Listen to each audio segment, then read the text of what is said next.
Hello friends, आज हम अंतर्राष्ट्रीय विधि के अंतर्गत समुद्री युद्ध के नियमों के बारे में अध्ययन करेंगे। जैसा कि हम सभी जानते हैं कि युद्ध का एकमात्र उद्देश्य शत्रु को परास्त करके उसे वो शर्तें मानने को मजबूर करना होता है जो अन्यथा संभव नहीं थी। अब इस दृष्टि से चाहे वो स्थल युद्ध हो या सामुद्रिक युद्ध हो, उद्देश्य एक और सिर्फ एक ही होता है। लेकिन ये बात अलग है कि युद्ध में तीनों प्रकार के युद्ध, कौन कौन से युद्ध?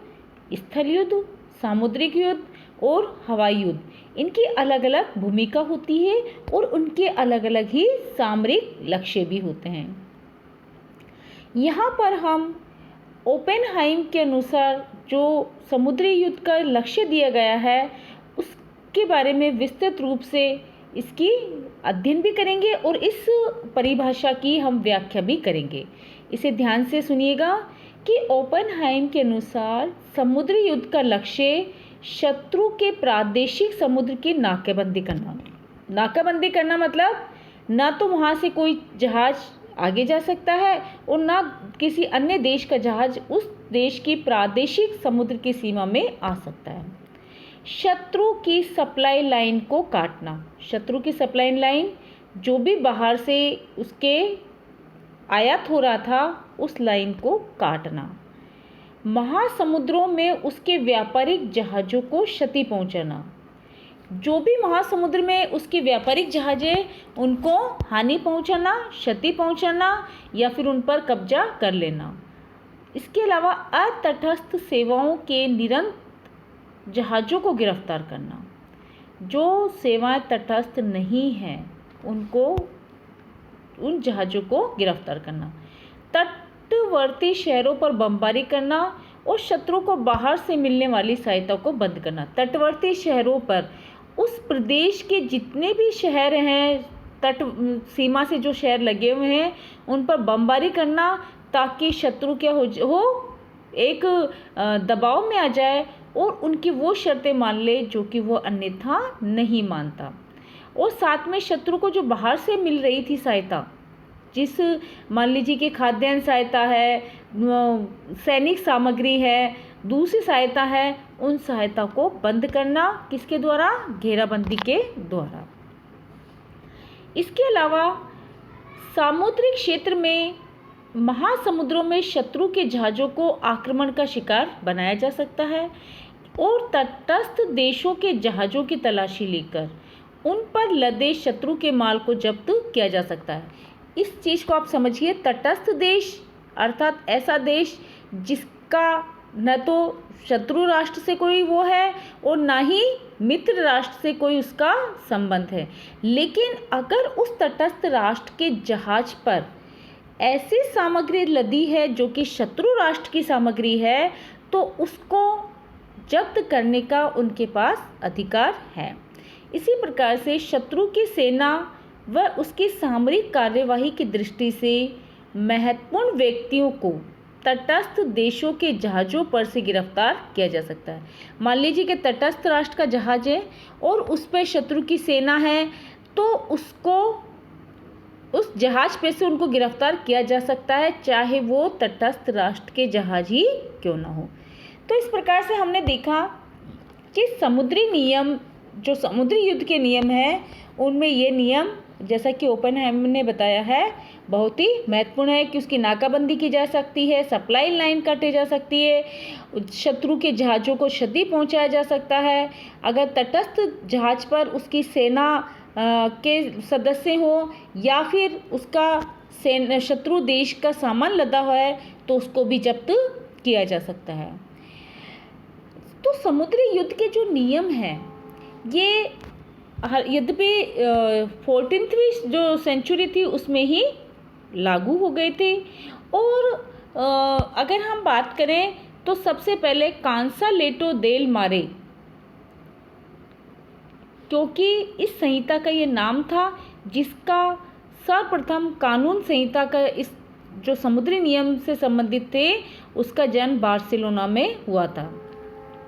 और इसमें कुछ समुद्री युद्ध के नियम बताए गए थे इसमें, जैसे या फिर समुद्री व्यापार को नियमित और संचालित करने वाले नियम भी थे, जैसे जहाज का निर्माण, उसकी रजिस्ट्री, उसकी बिक्री, उसका स्वामित्व, कप्तान के क्या अधिकार हैं, क्या कर्तव्य हैं, इसके बारे में व्यक्तिगत अंतर्राष्ट्रीय विधि या प्राइवेट इंटरनेशनल लॉ से संबंधित नियम भी बनाए गए थे। कांसालेटो देल मारे में दिए गए सामुद्रिक युद्ध विषयक नियमों का उद्देश्य क्या था? इसका मुख्य उद्देश्य था कि युद्ध के समय महासमुद्रों में फैलने वाली अराजकता को रोकना, यानी कि ऐसे नियम लगा दिए जाए ताकि अराजकता कम से कम फैले। उस समय युद्ध छिड़ने पर समुद्री यातायात और आवागमन खतरे में पड़ जाता था और तटस्थ राज्यों के व्यापार को सर्वाधिक क्षति उठानी पड़ती थी, क्योंकि युद्धरत पक्ष तटस्थ देशों के जहाज़ों को किराए पर ले लेते थे और उन्हें अपनी समुद्री सेना में नियोजित करते थे, लेकिन वे इसकी सूचना अन्य युद्धरत पक्षों को नहीं देते थे। इसलिए तटस्थ देशों के वे जहाज भी आक्रमण का शिकार हो जाते थे जो कि शत्रु सेना के से संबंध नहीं होते थे। तो इस प्रकार से जो कांसालेटो देल मारे में कहा गया है कि युद्धरत देशों को तटस्थ देशों के व्यापारिक जहाज़ों को महासमुद्र में क्या करनी चाहिए? सुरक्षा प्रदान की जानी चाहिए और उन पर आक्रमण नहीं किया जाना चाहिए। और साथ में तटस्थ जहाज़ों की जांच की जा सकती है, तलाशी ली जा सकती है, लेकिन यदि उस पर शत्रु जो देश है उसका माल है तो उसे जब्त भी किया जा सकता है, लेकिन जहाज को रोका नहीं जा सकता, उसे जाने दिया जाना चाहिए। इसी तरह शत्रु के जहाज पर अगर मान लीजिए कि तटस्थ देशों के जो माल है वो लदा हुआ है, तो शत्रु का जहाज होते हुए भी उस माल को जब्त नहीं किया जा सकता। जहाज को जब्त या नष्ट करते समय तटस्थ देश के माल और नागरिकों को संरक्षण दिया जाना चाहिए। तो इस प्रकार से हम देखते हैं कि जो कांसालेटो देल मारे संहिता थी उसमें अधिग्रहण न्यायालयों के बारे में भी व्यवस्थाएं दी गई हैं कि अधिग्रहण न्यायालयों की स्थापना युद्धरत पक्ष अपने तटवर्ती शहरों में करते हैं और महासमुद्रों में सामुद्रिक युद्ध के नियमों का उल्लंघन करते हुए निषिद्ध माल के व्यापार में लगे जहाज़ों को और नाकाबंदी या परिवेष्टन को तोड़ने की कोशिश करते हैं, तो उन जहाज़ों को गिरफ्तार करके लाया जा सकता है और उन्हें अधिग्रहण अर्थात प्राइस कोर्ट्स के समक्ष प्रस्तुत किया जा सकता है। तो इस प्रकार से हमने देखा कि यहाँ पर इस संहिता का बहुत वो पुरानी हो गई थी और इसके बाद जो नए दूसरे नियम बनाए गए वो थे पेरिस घोषणा 1856। पेरिस घोषणा 1856 की जो सबसे महत्वपूर्ण बात थी वो था कि इसमें प्राइवेटरिंग की प्रथा को पूर्ण रूप से समाप्त करना था। अब यह प्रथा क्या होती है कि इसमें युद्धरत जो पक्ष होते हैं वो व्यापारिक जहाज़ों को लड़ाकू जहाज़ों में परिणत कर लेते थे, अर्थात व्यापारिक जहाज़ जो माल को लाने ले जाने का काम कर रहा है उसको किस में परिवर्तित करते थे? लड़ाकू जहाज़ों में, और शत्रु को अपनी नौसेना के बारे में पूर्ण जानकारी दिए बगैर ही कार्यवाही करते थे।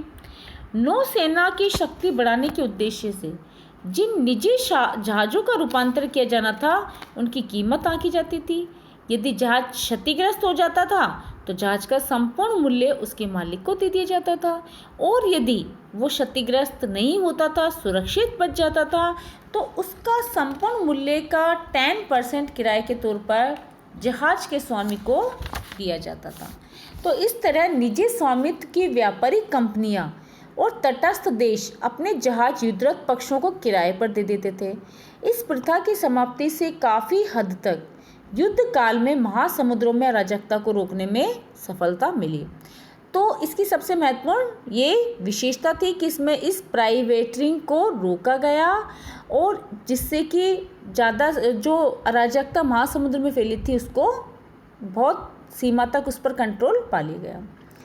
इसी प्रकार से क्रिमियन युद्ध के दौरान ब्रिटेन ने घोषणा किया था कि वह तटस्थ देशों के जहाज़ों पर शत्रु के माल को जब्त नहीं करेगा उसी तरह अमेरिकन गृह युद्ध के समय भी राज्यों में निरंतर यात्रा के सिद्धांत डॉक्ट्रिन ऑफ कंटिन्यूअस वोएगा को अतटस्थ सेवा में शामिल किया। निरंतर यात्रा या घुमावदार यात्रा द्वारा तटस्थ जहाज बराबर अपना लक्ष्य बदलते रहते थे, एक तटस्थ बंदरगाह से दूसरे तटस्थ बंदरगाह और इसी तरह आगे चलकर किसी तरह युद्धरत राज्य के नज़दीक पहुंचा जाते थे और निषिद्ध माल की क्या करते थे, सप्लाई कर देते। इसलिए घोषित किया कि जहाज को अपराधी घोषित करते समय जहाज का लक्ष्य और उस जहाज पर लदे माल दोनों का जो क्या चरित्र है उस दोनों का ही ध्यान रखा जाएगा। लक्ष्य शत्रु का प्रदेश है तो भी जहाज को बंदी बनाया जा सकता है, और लक्ष्य तटस्थ प्रदेश है लेकिन माल निषिद्ध माल की श्रेणी का है तो भी जहाज को बंदी बनाया जा सकता है।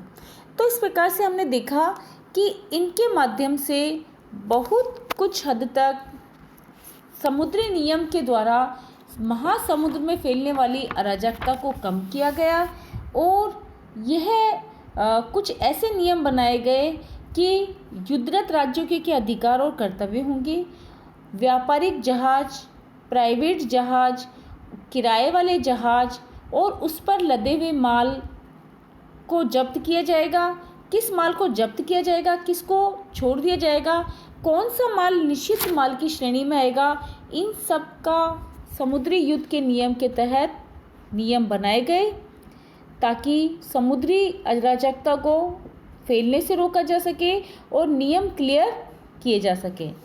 धन्यवाद।